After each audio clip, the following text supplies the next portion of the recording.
ایران نے اپنی ڈرون طاقت کی وجہ سے پوری دنیا میں پذیرائی حاصل کی ہے۔ آج ایران اس کوشش میں لگا ہوا ہے کہ امریکہ کے F-35 جہاز جو کہ اسٹیلتھ فائٹر جیٹ ہے اس کو کیسے مار گرایا جانا ہے۔ ایران نے اس حوالے سے اپنی کمر کسی ہوئی ہے، رشیا اس کو برابر مدد فراہم کر رہا ہے۔ آج ایک فرضی ٹارگٹ بنایا گیا تھا F-35 کا، جس کو ایران کی پاسداران انقلاب نے مار گرایا ہے۔ ایران کی پاسداران انقلاب اس طریقے سے ترقی کر رہی ہے کہ پورے یورپ کے اندر کھلبلی مچی ہوئی ہے۔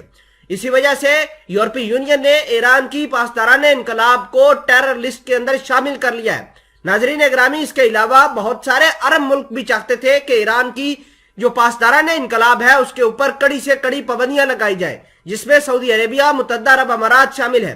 ناظرین اکرامی، سب سے پہلے آپ اپنی سکرین پر خبر دیکھیے جس کے اندر لکھا ہے کہ a small F-35 drone target was seen flying around.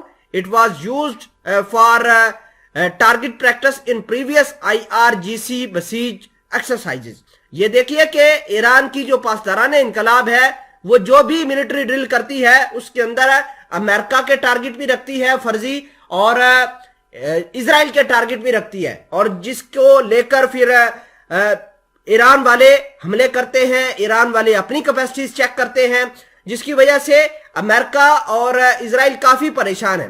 ہم نے حال فی الحال کے اندر یہ بھی دیکھا کہ رشیا نے اعلان کیا ہے کہ وہ اپنے 24 یا 25 سکھوئی 35 جہاز ایران کو دے دیں گے، اور ایران کے پائلٹ ماسکو کے اندر جا کے انہوں نے ٹریننگ بھی حاصل کی ہے۔ اگر یہ کام ہوتا ہے تو ایران کی فضائی طاقت میں 4 سے 5 گنا زیادہ اضافہ ہو جائے گا۔ خیر، اس حوالے سے بات چیت کرتے ہیں۔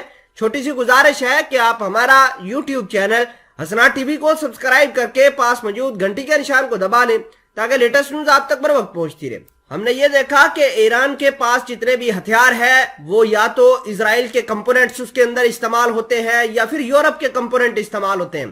رشیا اور یوکرین کی جنگ کے اندر جو ڈرون شہید 136 استعمال ہو رہا ہے، اس کو جب اینالائز کیا گیا، ایگزامن کیا گیا یا اس کا پوسٹ مارٹم کیا گیا تو اس کے اندر یہ دیکھا گیا تقریباً 40 کمپوننٹ ایسے تھے جو یورپ سے امپورٹ کر کے ایران اپنے ان فائٹر جیٹوں اور اپنے ڈرونز کے اندر استعمال کر رہا ہے۔ یہ وہ خبریں ہیں جس کی وجہ سے نہ صرف اسرائیل پریشان ہے، امریکہ پریشان ہے، بلکہ امریکہ نے تو اپنے national security adviser Jake Sullivan کو اسرائیل کے دورے کے اوپر بھیج رکھا ہے کہ ایران کو کسی نہ کسی طریقے سے کنٹین کیا جائے۔ اگر ایران کنٹین نہیں ہوتا تو مڈل ایسٹ کے اندر سارا کا سارا پاور بیلنس رشیا اور ایران کے پلڑے کی طرف چلا جائے گا۔ ایران بھلے ہی مڈل ایسٹ کے اندر اکیلا ایسا ملک ہے جو اسرائیل اور امریکہ دونوں سے لڑائی اس نے چھیڑ رکھی ہے اور اپنے ہتھیاروں کو وقتاً فوقتاً ٹیسٹ کر رہا ہے، اپنی پروکسیز کو متحرک کر رہا ہے تاکہ دشمن کے اوپر زیادہ اچھے سے چیک اینڈ بیلنس رکھا جائے۔